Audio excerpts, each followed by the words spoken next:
passo a palavra ao Dr. Carlos Augusto Fioroni, que é o promotor responsável de atuação nesse caso. Bem, já na quinta-feira à tarde nós detectamos bastante conversas, informações, questionamentos que chegavam de modo privado nas nossas redes sociais, das quais participamos, pelo que a gente faz algumas checagens e verifica se de fato ocorreu ou ocorreram aqueles episódios que eram noticiados. Nós apuramos da existência deles e a partir daí, já na sexta-feira pela manhã, nós instauramos dentro do Ministério Público um procedimento que se chama, na área da infância e juventude, notícia do fato, buscando então esclarecimentos formais e técnicos de toda a trajetória dos episódios acontecidos, quais sejam a existência de uma determinada turma, de um colégio, de determinado lugar, e que teriam acontecido fatos envolvendo, além de questões que envolvem a sexualidade, questões do uso e abuso de bebidas alcoólicas, então drogadição lícita para um consumo, naquele momento ilícita, e de eventuais questões que envolvessem também o uso de drogadição ilícita. A partir daí, era necessário, então, em face das informações daquele momento, iniciar contatos formais com a rede hospitalar, pelo que foi, então, oficiado não só ao colégio, mas também ao Hospital Bruno Borba, que respondeu que não houve ingresso de pacientes informados. E sim, fomos buscar, então, junto à UPA, a unidade de pronto atendimento, os indicativos que referiam à condução de um jovem em determinado estado para a unidade de pronto atendimento. A partir daí, juntamos essa documentação, que deveria estar toda entregue na promotoria até a data de segunda-feira, dia 18 deste mês. Hoje pela manhã, verificando que nem toda a documentação tinha sido reportada ao Ministério Público na forma e no modo devido, entendemos que era necessária uma medida presencial e pontual do Ministério Público junto ao colégio, ato que fizemos no primeiro momento, primeira hora da tarde, hoje. Então, por volta da 1h30, acompanhado pela minha equipe de assessores, juntamente com uma unidade da Brigada Militar, do POI, estive presente no colégio para uma entrevista pessoal com o diretor da escola, o professor Rodrigo Lula. Dele cobrando a complementação dos documentos já solicitados na sexta-feira e que não tinham vindo da forma e do modo que entendíamos que devesse, e concedemos a ele o prazo de 24 horas, então até as 15 horas da data de amanhã, para que ele complemente as informações que precisamos, para que nós tenhamos uma clara e formal dimensão. Nesse período, fizemos contatos também com o Dr.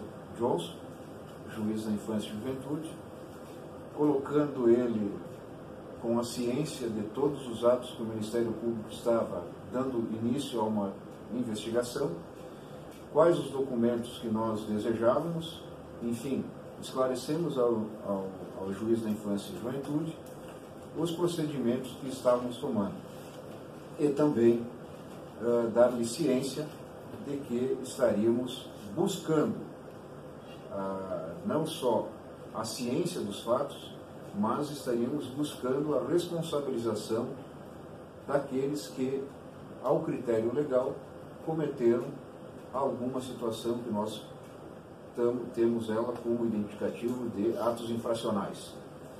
Então, todos aqueles que têm entre 12 anos completos e 18 anos incompletos, pela legislação, são considerados adolescentes. Todas as condutas que para os imputáveis, os adultos, são consideradas crimes, para os adolescentes são considerados atos infracionais.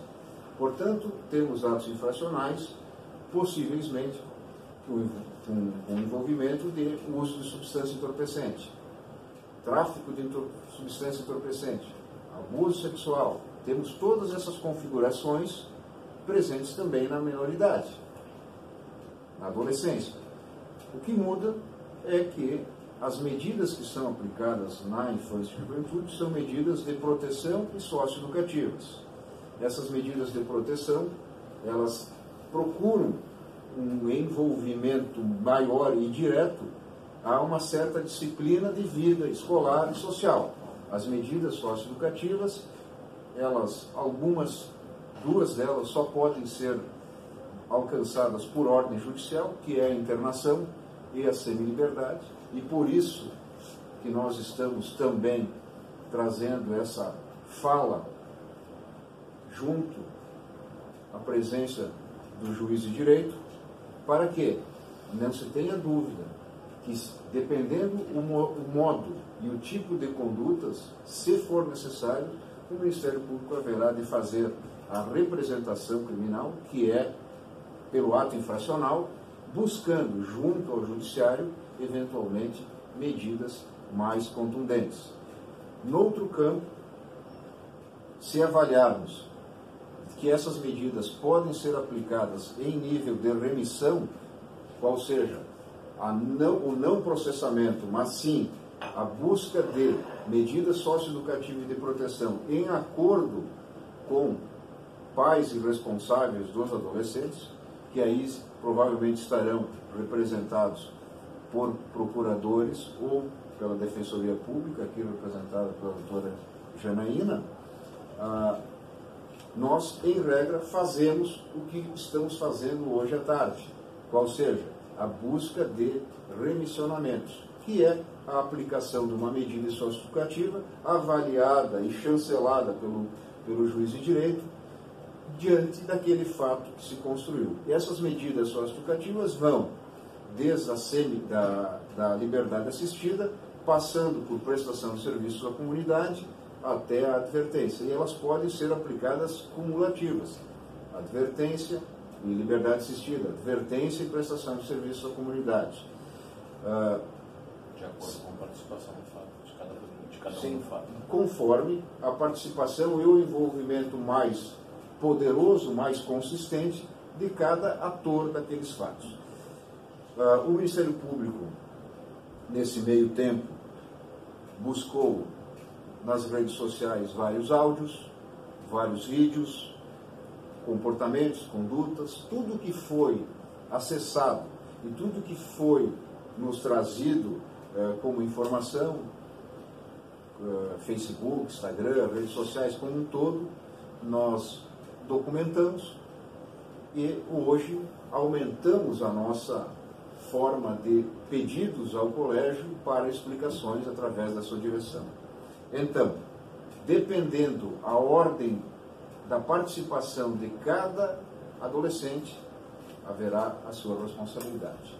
Da mesma forma, poderiam indagar das questões que não envolvam um ato infracional, e sim as medidas que podem ser aplicadas ao colégio. Essa parte, o Dr. Sérgio Diefenbach, que é o promotor da infância e juventude para a área de proteção, já na sexta-feira à tarde também abriu um expediente, também chamado Notícia do Fato, que busca alguns esclarecimentos e pela área da proteção, provavelmente depois que nós tivermos trazido à conclusão esses remissionamentos e essas preliminares investigações, haverá de dar condução às questões que envolvem não só um colégio, mas todos aqueles da rede escolar, e na melhor disciplina entre pais, alunos, professores, aqueles que supervisionam esses atos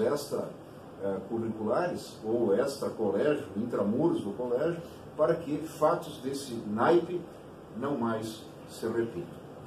Enfim, considerando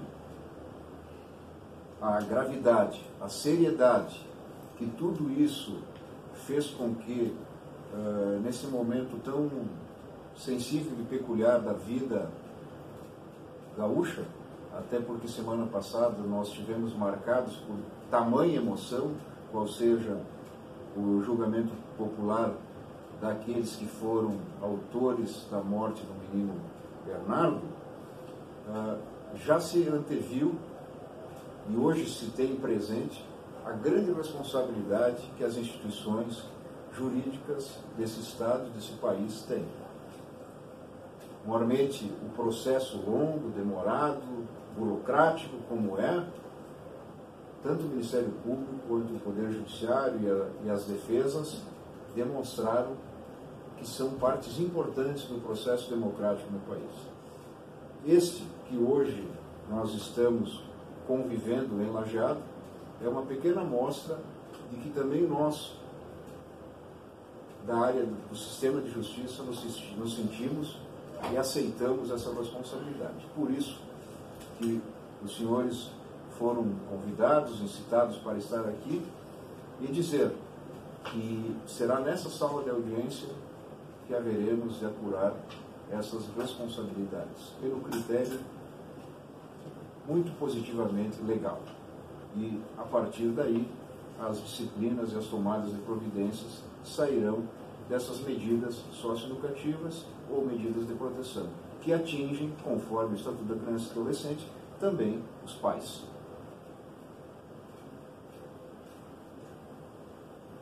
Temos alguma dúvida, algum esclarecimento? Tem alguma estimativa de datas para que esses adolescentes ou mesmo os pais comecem a ser ouvidos? Eu não compreendi a tua pergunta. Tem... Tempo? Isso. Eu acho que provavelmente dentro de uma semana. Provavelmente dentro de uma semana, 10 dias. Isso, nós acreditamos, as medidas que serão tomadas partirão também, eventualmente, de um acréscimo ainda essa semana da Polícia Civil do Lajeado, a delegada Márcia Bernini e o delegado Moreno já me comunicaram que possuem procedimento aberto também na área da Polícia Civil e certamente nós vamos conjugar essas provas e esses elementos de convicção para que nos próximos dias eu solicite ao Dr. Johnson uma pauta inteira do dia, uma pauta, um momento, para que nós, notificados todos os envolvidos, jovens, pais, responsáveis, possamos aqui, nesse ambiente, de modo formal, jurídico e técnico, avaliar essas situações e conforme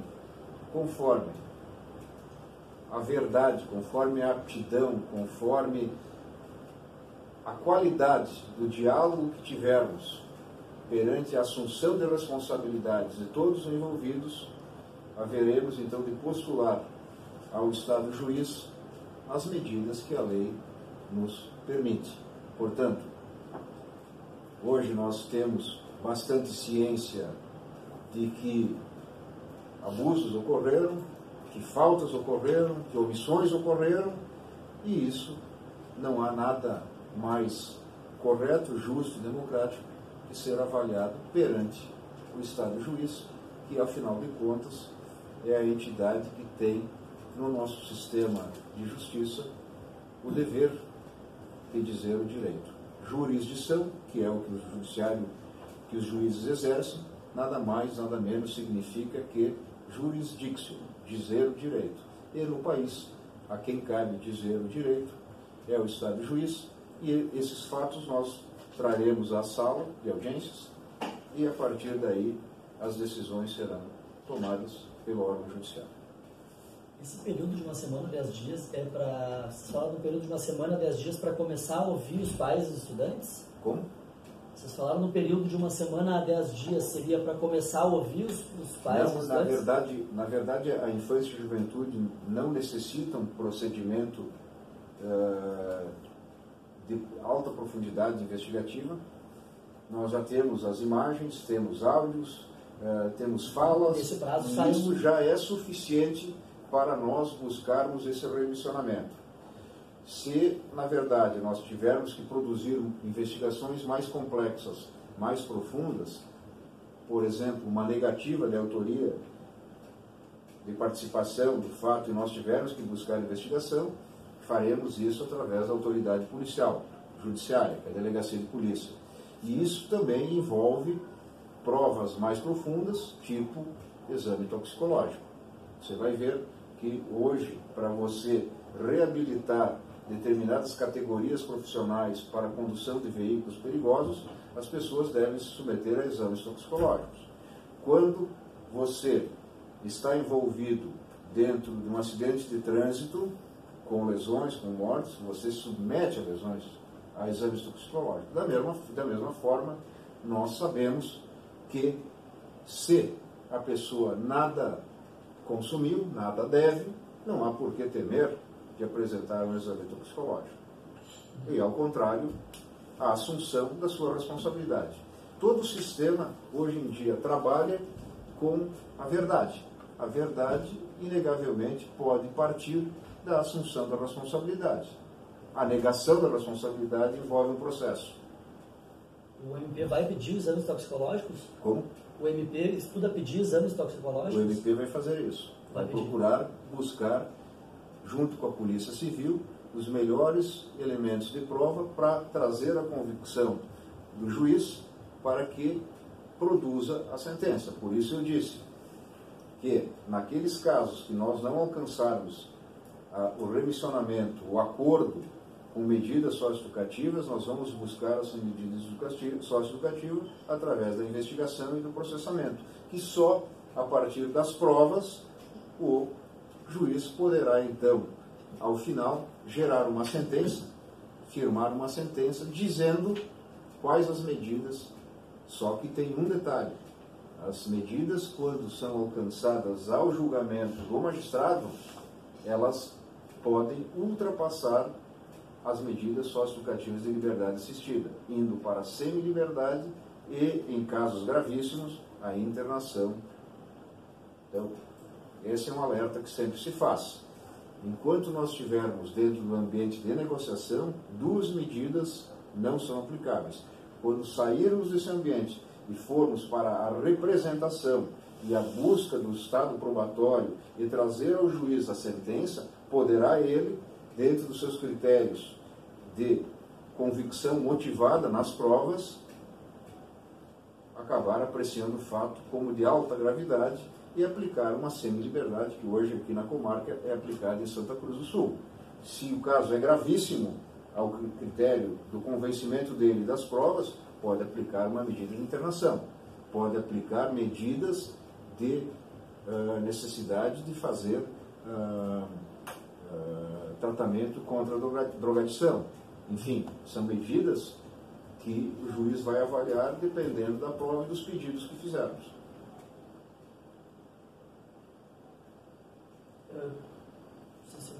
Já se estuda quantos adolescentes estariam envolvidos e quantos pais seriam envolvidos? Quantos envolvidos? É.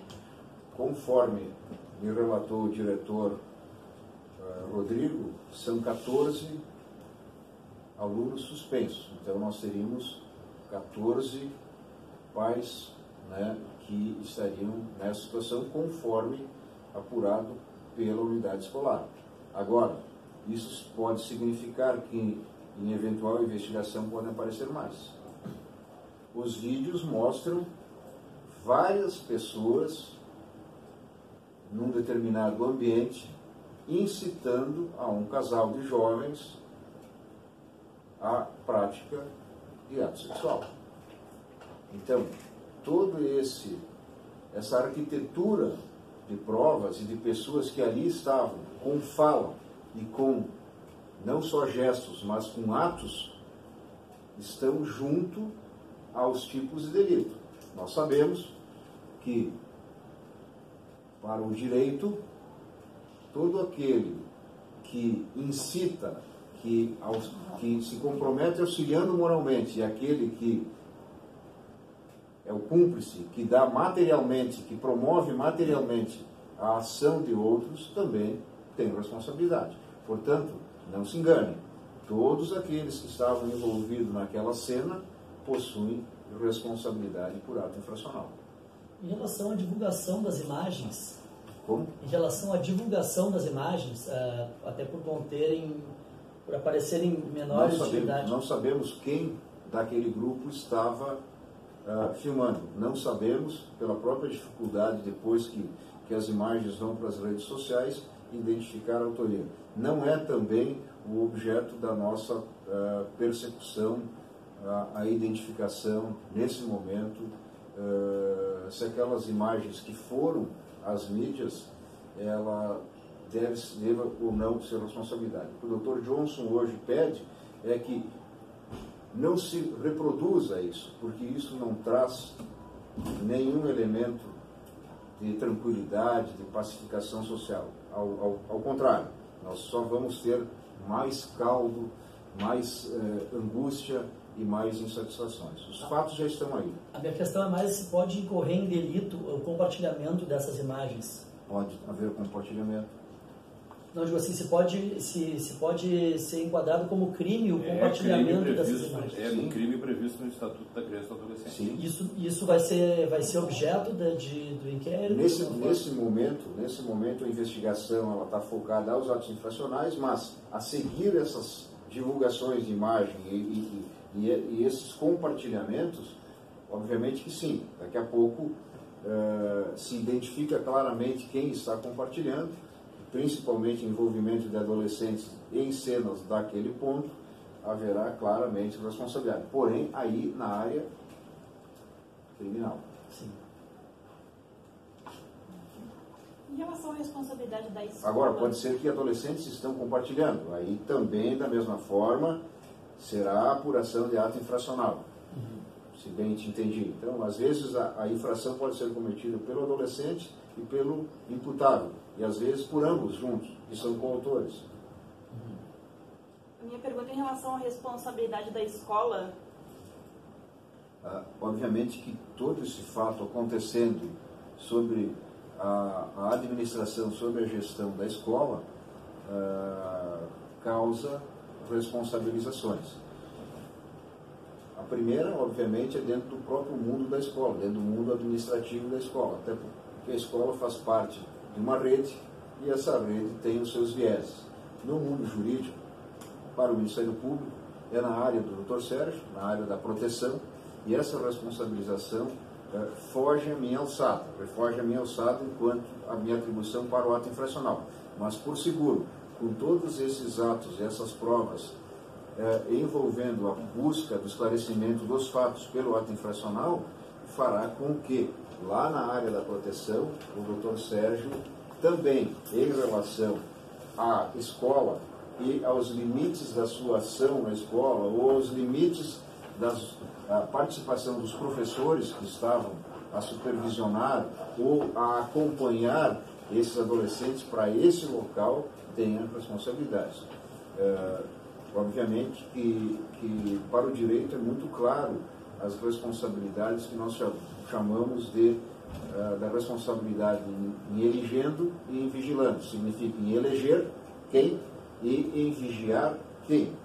Então, nós entendemos que as questões que envolvem uma saída extramuros da unidade escolar, muito mais responsabilidade e muito mais cuidados deve haver. E isso significa que todos aqueles que estão envolvidos em face da própria responsabilidade civil do colégio devam ser avaliados, tanto pelo Ministério Público ou pelos particulares. Isso vai depender muito daqueles que se sentirem lesados. Em relação ao Ministério Público, com certeza o Dr. Sérgio haverá de tomar providências que podem ser desde uma recomendação ao colégio, desde uma recomendação a todos os colégios que praticam atividades extra-muros, e também pode que ele faça uma investigação através de um documento que se chama inquérito civil, fatos que já aconteceram em São Paulo e que futuramente venha buscar uma indenização coletiva. Isso é possível, mas está dentro de material probatório que ainda vai surgir nesse caminho. Significa a área da proteção, que também é da alçada, no caso do Dr. Johnson. Se o Dr. Sérgio, eventualmente, entender de promover uma demanda buscando essa responsabilização, tramitará nesta vara e, obviamente, quem produzirá a prova e, ao final, o julgamento será o Dr. Luiz Antônio. Além do consumo de bebida alcoólica por menores, o MP encontrou indícios, enfim, de outras situações, como uso de drogas ilícitas, ou tráfico, ou abuso sexual? Bom, nós sabemos, basicamente, que temos dois tipos de drogadição. As drogas lícitas, classificadamente o álcool e o tabaco, e as drogas ilícitas. No caso de uma unidade escolar que pratica uma atividade de piquenique e usar drogas lícitas de mercado, para esse ambiente já são drogas ilícitas. Então, nós temos... Sim, me refiro a drogas que seriam ilícitas para todo mundo. Uma ilicitude, quer dizer, uma contrariedade às regras jurídicas absolutamente visíveis. Quando você coloca drogas ilícitas dentro de um contexto, pelo menos, de suspeita, de sugestão, nós precisamos investigar e precisamos apurar. A negativa por fala do uso nem deve bastar ao colégio, muito menos deve bastar aos pais, que devem ser os primeiros a desejarem saber com exatidão, e hoje há tecnologia para isso, que seu filho, naquele dia, ou que no seu corpo, não esteja com indicativo de substâncias entorpecentes ilícitas. Seja ela um tetraidrocannabinol, a maconha, seja ela os opiáceos de uma heroína, ou seja os ingredientes da metanfetamina, que nada mais é que o êxtase. Então vejam, ou comumente chamado balinha. O maior responsável, sob o meu ponto de vista, são os pais, em saberem se os seus filhos têm no corpo substâncias entorpecentes que causam dependência físico-química. O colégio tem interesse, o Ministério Público, o Judiciário, para avaliação dos fatos, temos interesse. Portanto, como lhe disse,